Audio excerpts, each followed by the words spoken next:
Life has a way of testing us in silence. Nobody claps when you're up all night battling pain, when you're sacrificing, when you're carrying burdens no one else can see. The world doesn't notice your struggles, but the moment you slip, the moment you make a mistake, that's when everyone pays attention. That's when the whispers start, the judgment comes. And suddenly your pain doesn't matter anymore, only your failure does. But here's the truth: you can't control what people choose to see. You can only control how you respond. And if you're willing to endure the unseen pain, if you're willing to grow through it instead of being crushed by it, those same mistakes they point out today can become the foundation of your breakthrough tomorrow. People often live under the illusion that others truly understand what they're going through. They expect recognition for the nights they stayed awake fighting anxiety, for the mornings they dragged themselves out of bed when they could barely stand, for the sacrifices they made that nobody else witnessed. But the truth is harsh: most people don't notice your pain. And it's not necessarily because they're cruel or uncaring. It's because pain is invisible to the outside world unless you choose to express it. And even then, it rarely carries the weight you think it does in someone else's mind. People are absorbed in their own lives, their own struggles, and their own battles. They may sympathize for a moment, but then they move on. Meanwhile, you're left alone with the very real burden of your suffering. Now, this realization can feel devastating. It can feel unfair. You want someone to see what you're carrying, to validate that it's heavy, to acknowledge that you're fighting a war inside yourself. But here's the reality: the world is structured in such a way that it rewards outcomes, not processes. It values the results you can produce, not the pain you endured to get there. That doesn't mean your pain is meaningless. It simply means it won't be recognized in the way you expect. And once you accept that, you can stop waiting for sympathy that will never come and instead use the silence around your suffering as an opportunity to build strength. Think about it. Every person you admire, every figure in history who left a legacy, endured struggles we rarely talk about. We glorify their victories, but not the sleepless nights, the doubt, the humiliation, the moments when they almost gave up. No one builds statues for the suffering itself. The world only sees the polished product, not the messy process. And that's why it's dangerous to live your life expecting recognition for your pain. Because if you wait for someone to applaud you for surviving, you may never move forward. Survival is silent, growth is quiet, and it has to be fueled from the inside, not by the validation of others. The paradox, though, is that pain is not wasted. Just because others don't notice it doesn't mean it's irrelevant. Pain is the training ground. It's the furnace where character is forged. Every time you endure, every time you resist the temptation to quit, you are shaping yourself into someone capable of carrying heavier loads. Pain is the price of becoming someone extraordinary. And the fact that no one notices actually strengthens its effect because it forces you to wrestle with it alone. It teaches you resilience in the absence of applause. This is one of the most difficult psychological truths: to internalize the battles you fight in silence are the very battles that make you who you are. They are the ones that prepare you for the visible stage, the platform to success that others will eventually see. Without the unseen struggle, there is no visible triumph. And in that sense, pain becomes sacred. It's the unspoken curriculum of growth, the hidden classroom where strength is taught. But here's the warning: if you don't learn how to transform pain into progress, it can consume you. You can drown in resentment, feeling that life is unfair, that no one appreciates you, and once you slip into that mindset, you stop moving. You give up not because you lack potential, but because you wanted your suffering to be noticed more than you wanted your results to speak for themselves. That's a tragedy for so many people. They give their pain more value than their purpose. The challenge then is to shift your perspective. Stop asking, why doesn't anyone notice what I'm going through? And start asking, how can I use what I'm going through to build something no one can ignore? That subtle change in mindset will transform the way you carry yourself. Instead of treating pain as a burden, you'll begin to see it as raw material.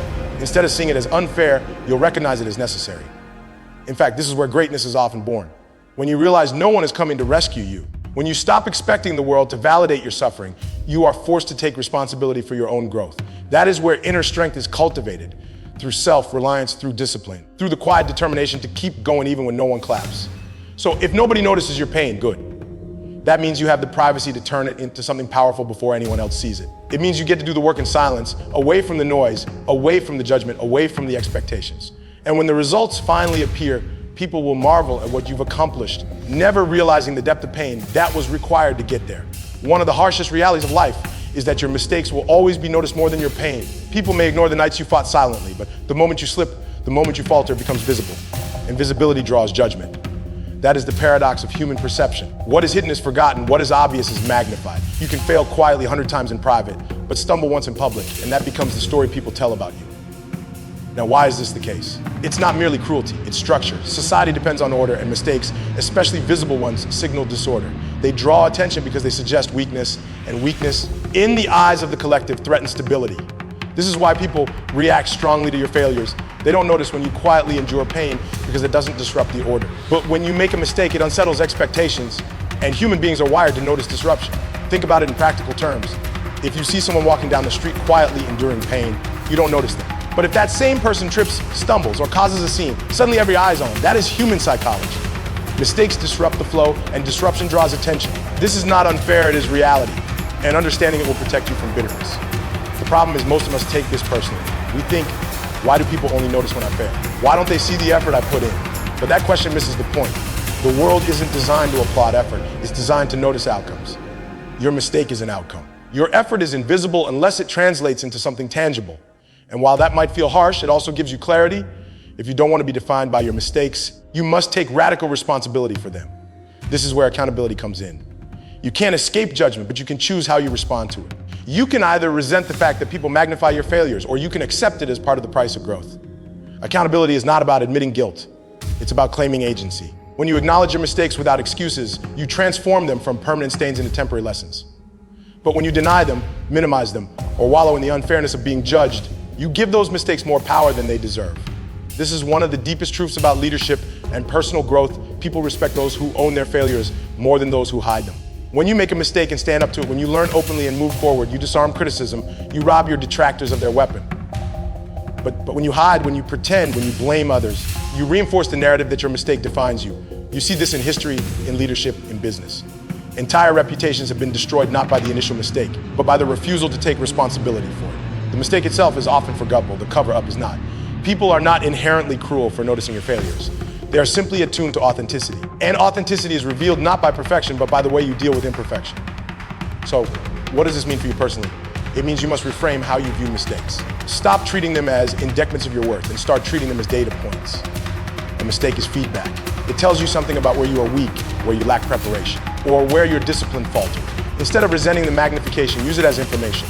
Ask yourself, what can this teach me? How can I use this criticism to sharpen myself? This is not about being indifferent to judgment, it's about transforming judgment into fuel. Because here's the truth, you will never escape the gaze of others. The question is whether you will collapse under it or stand taller because of it. And the choice is always yours. Let me push this point further. If people only noticed your successes, you would never grow. You would become complacent, addicted to applause, satisfied with mediocrity. But because they notice your mistakes, you are forced to refine, to improve, to pay attention. In that sense, the magnification of your failures is a gift. It keeps you from settling. It demands excellence. And though it feels like pressure, pressure is the environment where diamonds are formed. So when your mistake becomes the center of attention, don't waste energy resenting it. Don't retreat into victimhood. Stand in it, own it, learn from it, and rise above it. Let the magnification sharpen your focus instead of shattering your confidence. Because the truth is simple, your mistakes don't define you. Your response to them does. Pain is not something we welcome. It's not something we wake up desiring. And yet, if you look closely at the arc of human development, whether it's personal growth, the rise of civilizations, or the story of any individual who left a mark, you'll find one constant pain was the catalyst. Struggle is not incidental to growth. It is the very ground where growth takes root. Without it, there is no strength, no resilience, no transformation. The problem is that most of us see pain only as an enemy. We view it as a sign that something has gone wrong, as an obstacle standing in the way of our goals. But the truth is more complicated. Pain is a teacher, and like every good teacher, it demands something from you. It forces you to pay attention, to confront reality, to grow in ways you would never choose voluntarily. It's the tuition fee for greatness. And that's why, paradoxically, the very experiences you wish you could erase are often the ones that equip you to become who you're supposed to be. Think about physical training. If you go into the gym and lift weights, the very mechanism that makes your muscles grow is microscopic damage. Tiny tears in the fibers that signal your body to rebuild stronger than before. Without that discomfort, without that strain, the muscle never develops. The body understands what many of us resist pain is a signal that adaptation is required. Life operates on the same principle. Emotional, psychological, and spiritual growth work through the same law of resistance. Without difficulty, there is no demand for transformation. But here's the challenge when you're in the middle of pain. It doesn't feel like growth. It feels like punishment. It feels like unfairness. It feels like the universe is against you. And this is where perspective matters. If you see pain only as cruelty, you'll shrink back from it. You'll avoid it. You'll spend your life seeking comfort, trying to minimize discomfort. And as a result, you'll never develop the capacity to handle the inevitable storms that come your way. But if you can reinterpret pain as training, if you can see it as preparation rather than punishment, you will face it differently. You'll embrace it, not because you enjoy it, but because you understand its necessity. This is one of the most empowering psychological shifts you can make to stop asking, why me? And start asking, what is this teaching me? Because pain without purpose breaks you, but pain with purpose builds you. And the difference lies in how you choose to interpret it. History is full of examples. The great leaders, innovators, and thinkers weren't shaped in luxury. They were forged in difficulty. They learned patience in hunger, resilience in failure, creativity in scarcity. Their legacies are built on foundations of pain that they refuse to let go to waste. And if you look at your own life, you'll notice the same pattern. The moments that developed your deepest character weren't the easy ones. They were the nights you didn't think you'd make it, the rejections you thought would break you, the heartbreaks that felt unbearable. In hindsight, those moments changed you more than success ever did. But here's where responsibility comes in. Pain doesn't automatically make you better. It can also make you bitter. It can harden you, close you off, turn you cynical. That's the fork in the road. Some people go through pain and become small, resentful, and defeated. Others go through the same kind of pain and become wise, strong, and disciplined. The difference is choice. You can decide whether pain is going to be a prison or a classroom. And that decision determines the kind of person you become. So ask yourself, what am I doing with my pain? Am I wasting it by complaining, by seeking pity, by hiding from it? Or am I using it as material for growth? Because every moment of suffering you face is raw potential. It's energy waiting to be channeled. If you harness it, if you let it train you, you'll emerge on the other side unrecognizable. Not because life got easier, but because you got stronger. And that's why I say pain is sacred. It is not meaningless. It is not arbitrary. It is the silent, unseen training ground that prepares you for the weight of success, for the responsibilities you're called to carry, for the impact you're meant to make. If you avoid it, you avoid your own development. But if you embrace it, you transform yourself into someone capable of bearing not only your own burdens, but the burdens of others too. Criticism is one of the hardest things to deal with, especially when you're already carrying pain and already aware of your mistakes.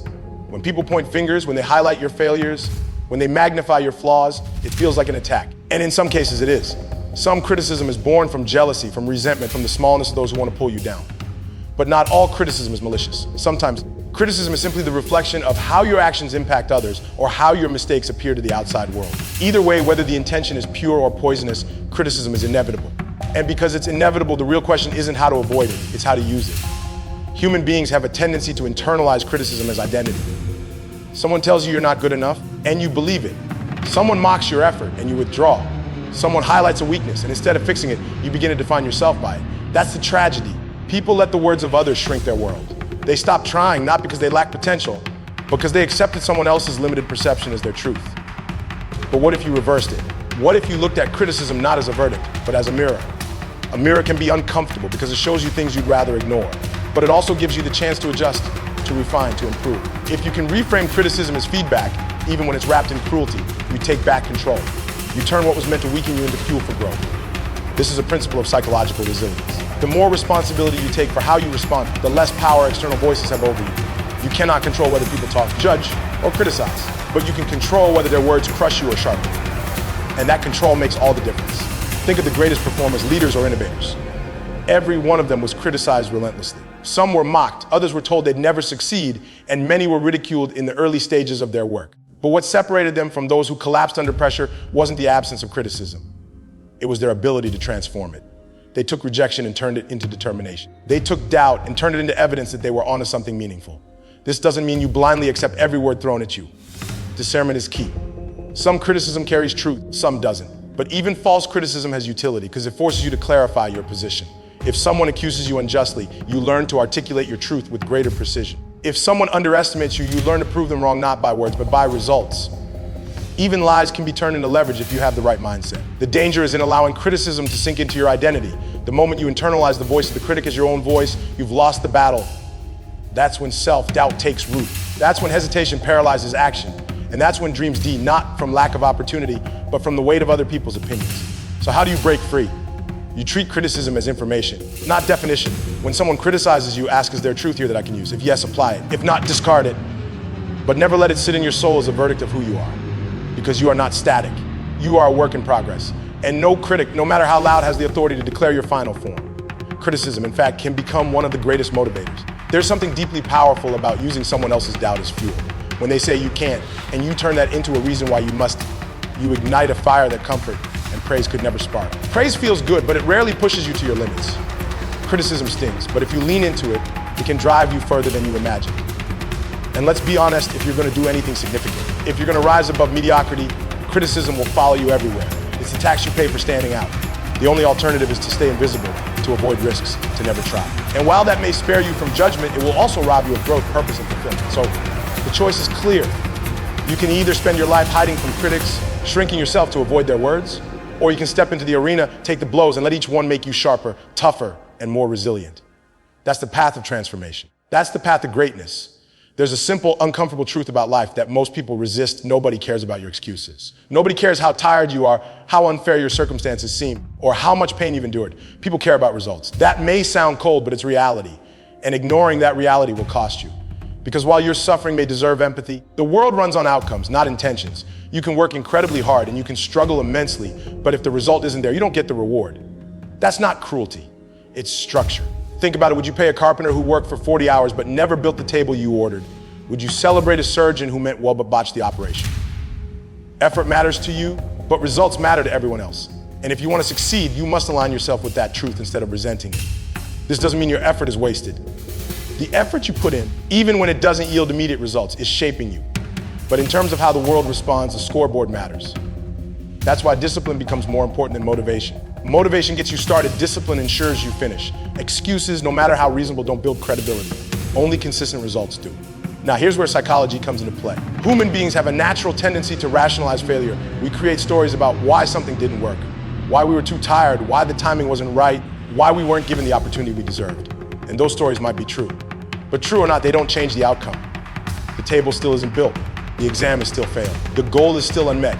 And the danger is that excuses soothe us in the short term while quietly destroying us in the long term. They make us feel justified today, but they rob us of growth tomorrow. If you want to see change in your life, you must learn to hold yourself accountable to results, not just intentions. That means measuring your progress honestly. Did you actually achieve what you set out to do? Or did you stop at trying? Did you meet the standard you promised yourself? Or did you let yourself off the hook with the story? These are hard questions, but they are the kind that lead to transformation. This is why some people rise above their circumstances while others collapse under them. It's not that the successful had no excuses available. They often had every reason to give up. The difference is that they refused to let those excuses dictate their story. They understood that nobody was going to hand them sympathy as a substitute for results. They accepted the harsh truth that life rewards output, and they built themselves into people who could deliver no matter what. And here's the remarkable thing once you start producing results consistently. The excuses lose their grip. You don't need to defend yourself. You don't need to convince anyone. The results speak for you. They silence critics. They build credibility. They earn respect. You can't argue with evidence, and results are evidence. That's why the pursuit of results isn't just about achievement. It's about freedom. It liberates you from the need to justify yourself. Now, this doesn't mean you should become obsessed with perfection or external validation. Results aren't just what others see. They're also the standards you set for yourself. The results that matter most are the ones you know deep down you're capable of producing.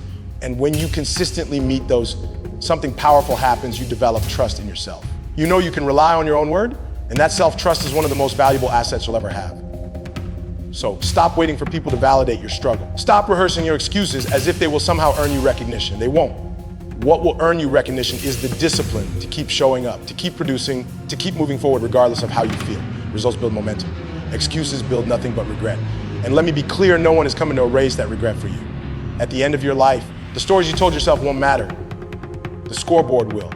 Did you become the person you were capable of becoming? Did you fulfill the responsibilities that were within your reach?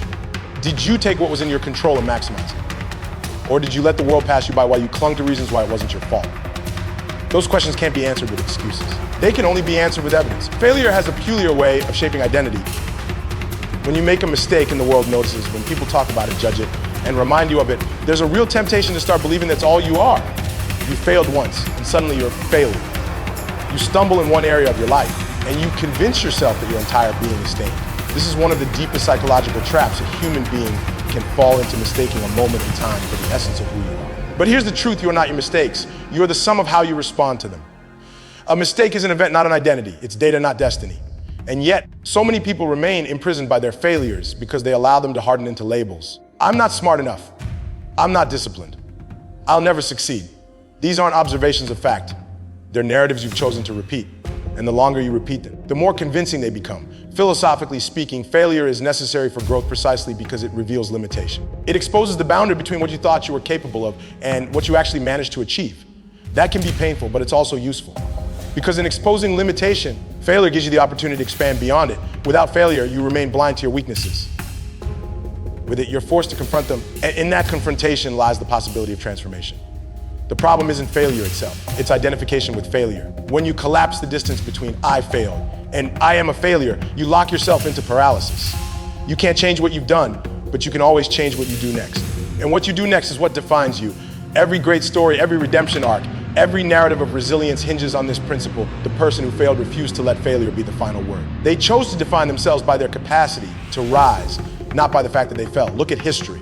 Some of the most influential figures were people who endured spectacular failures. Abraham Lincoln lost election after election before he became president.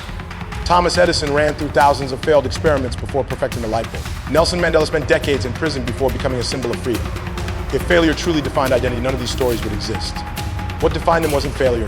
It was persistence, vision, and refusal to stay down. Now, this doesn't mean you ignore your mistakes. Denial doesn't free you from failure, it chains you to it. Owning your mistakes is essential, but owning them is not the same as embodying them. Owning them means you look directly at what went wrong, accept responsibility, and learn. Embodying means you take them into yourself as permanent identity markers, and that is destructive. Responsibility liberates you, identification imprisons you. So the task is to rewrite the story you tell yourself. Instead of saying, I failed, so I must not be capable, you say, I failed, which means I now know more than I did before. And I can use that knowledge to move forward. Instead of saying, people will always see me as the one who made that mistake, you say, people will see me as the one who refused to let that mistake define my future. That's the shift. That's a turning point where failure becomes fuel instead of a cage. And here's something even more profound: failure humanizes you. It connects you to the universal experience of struggle. Nobody is inspired by a flawless life. Perfection is unrelatable. What inspires people is the sight of someone who fell and chose to rise again. Your failures, when you redefine them, become part of the legacy you leave behind. They become evidence not of your weakness, but of your resilience. So don't let the world's judgment lock you to a narrative you didn't choose. Yes, people may magnify your mistakes. Yes, they may label you. But ultimately, you decide what story you live by. And if you're willing to keep moving, to keep learning, to keep growing, those mistakes become chapters in a much larger book. A book defined not by failure, but by redemption, resilience, and triumph. At the end of the day, life will not be measured by how few mistakes you made, but by how relentlessly you kept moving forward in spite of them. People may never fully notice your pain, and they will almost certainly notice your flaws, but you were never meant to live for their approval. You were meant to rise beyond judgment, to turn your scars into wisdom, and to transform your failures into the foundation of your strength. The truth is, pain is a private teacher, and mistakes are public exams. But both are part of the same curriculum that shapes your character. So don't shrink under the weight of being misunderstood, and don't surrender your future to the echo of your past. Define yourself not by the moments you fell, but by the courage with which you stood back up. Because in the end, greatness doesn't come from being flawless. It comes from being unbreakable, unshakable, and unwilling to let any mistake have the final word in your story.